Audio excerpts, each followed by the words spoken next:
देखिए, आज के मार्केट में अगर लिक्विडिटी को समझे बिना ट्रेडिंग की जा रही है तो ये अपनी मेहनत की कमाई को दांव पर लगाने जैसा है।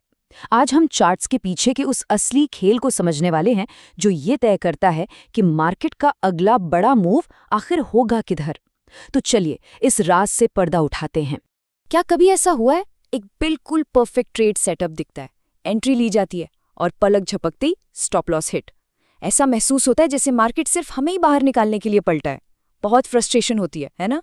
लेकिन क्या हो अगर ये कोई इत्तेफाक ना हो? क्या हो अगर किसी का ट्रेड और उनके जैसे हजारों दूसरे ट्रेडर्स के स्टॉप लॉस असल में मार्केट के अगले बड़े मूव के लिए फ्यूल का यानी ईंधन का काम कर रहे हों? यही वो चौंकाने वाला सच है जिसे हम आज समझने वाले हैं। तो चलिए कहानी सुनते हैं, एक ऐसी कहानी जो शायद बहुत जानी पहचानी लगेगी। तो सोचिए, चार्ट सामने है, एक बिल्कुल साफ मजबूत सपोर्ट लेवल दिख रहा है, कीमत यहां से बार बार उछल चुकी है। ये एक किताबी सेटअप है, एकदम परफेक्ट, सही है ना? लेकिन फिर अचानक एक कैंडल उस सपोर्ट लेवल के ठीक नीचे बंद हो जाती है। ज्यादातर ट्रेडर्स सोचेंगे अरे वाह, ब्रेकडाउन हो गया, और वो फौरन एक शॉर्ट पोजीशन ले लेते हैं इस उम्मीद में कि कीमत अब और गिरेगी, और स्टॉप लॉस को टूटे हुए सपोर्ट के ठीक ऊपर लगा दिया जाता है। और फिर बूम, जैसे ही शॉर्ट पोजीशन ली जाती है, अगली ही कैंडल तेजी से रॉकेट की तरह ऊपर की तरफ पलट जाती है और सीधा स्टॉप लॉस को हिट कर देती है। ट्रेड नुकसान में बंद। ये बार बार होता है और लगने लगता है कि सपोर्ट और रेजिस्टेंस शायद काम ही नहीं करते। लेकिन असल में ये कोई साधारण ब्रेकआउट फेलियर नहीं था। पर्दे के पीछे कुछ और ही खेल चल रहा था। ये लिक्विडिटी का खेल था। चलिए समझते हैं कि चार्ट्स के पीछे की असली कहानी आखिर है क्या। तो ये लिक्विडिटी आखिर है क्या? बिल्कुल आसान भाषा में कहें तो ये बाजार में लगे पेंडिंग ऑर्डर्स हैं। और ये ऑर्डर्स हैं किसके? ये हैं बड़े खिलाड़ियों के, मतलब बड़े फंड्स और इंस्टीट्यूशंस जिन्हें बहुत भारी मात्रा में खरीदना या बेचना होता है। और यहीं पर वो सबसे ज़रूरी बात आती है जो पूरा नज़रिया बदल देगी। जहां एक आम ट्रेडर एक सपोर्ट लेवल को फर्श या दीवार की तरह देखता है, वहीं बड़े खिलाड़ी उसी लेवल को ऑर्डर्स का एक तालाब देखते हैं।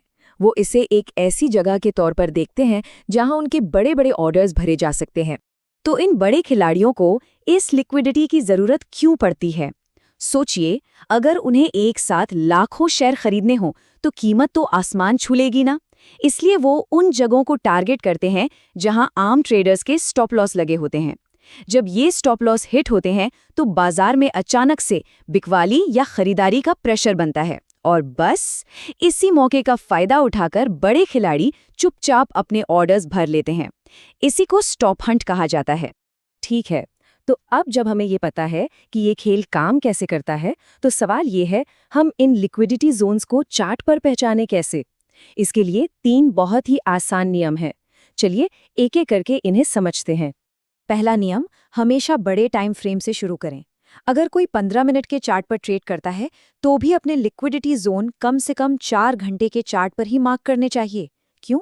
क्योंकि असली ताकत वहीं होती है जहां से बाजार में एक बड़ा मूव आ सकता है। छोटे टाइम फ्रेम के लेवल उतने भरोसेमंद नहीं होते। ये खुद चार्ट पर आजमाकर देखा जा सकता है। दूसरा नियम, एक तेज और शार्प मूव ढूंढें।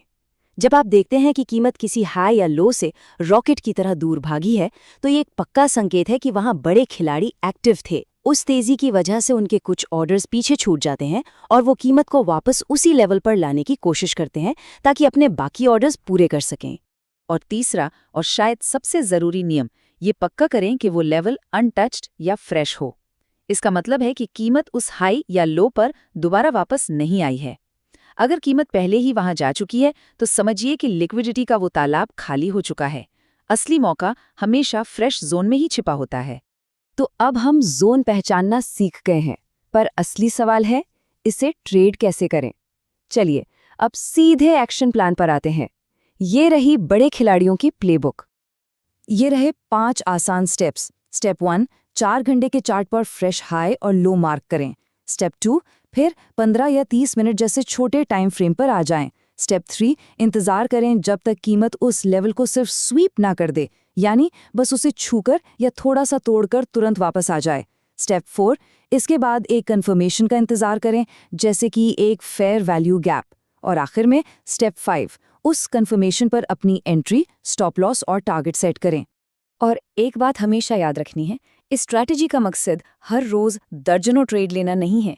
इसका मकसद है एक शिकारी की तरह धैर्य से बैठना और उन गिने चुने मौकों का इंतजार करना जहां बड़े खिलाड़ियों का इरादा बिल्कुल साफ हो।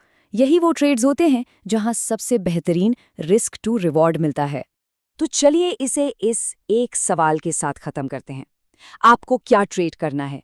वो जो चार्ट पर साफ साफ दिख रहा है, या वो जिसकी बाजार को जरूरत है? ज्यादातर लोग पहली चीज ट्रेड करते हैं, लेकिन बड़े खिलाड़ी हमेशा दूसरी चीज ट्रेड करते हैं, लिक्विडिटी। इस एक सोच को बदलने से पूरी ट्रेडिंग बदल सकती है।